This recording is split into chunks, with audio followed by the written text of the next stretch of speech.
Hi friends, ఈరోజు గూగూడు కులాయప్ప స్వామి నవరాత్రుల్లో తొలి దర్శనం ఈరోజు 8 గంటలకి జరగబోతోంది. తొలి దర్శనం మనందరికీ చూపించబోతున్నారు. కొంతమంది గూగూడికి చాలామంది ఈ పాటికే చేరుకోవడం జరుగుతోంది. చాలామంది మనము ప్రతి ఒక్క ఫేస్బుక్లో కానీ యూట్యూబ్లో కానీ స్వామి దర్శించవచ్చు. ప్రత్యేకంగా మనకు సోషల్ మీడియాలో కానీ 8 గంటల నుండి 9 గంటల నడుమధ్యలో మనకి తొలి దర్శనం అనేది స్వామిది దర్శనం కాబోతుంది. చాలామంది గూగూడుకు చేరుకోవడం జరుగుతుంది. ఈ వీడియోని షేర్ చేయండి, లైక్ చేయండి.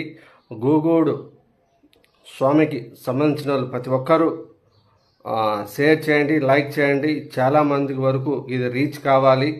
ఎవరైనా కానీ స్వామికి పక్కీర దండ వేసుకునేవారు చికెను, మటను ఇలాంటివి కోడిగుడ్లు కానీ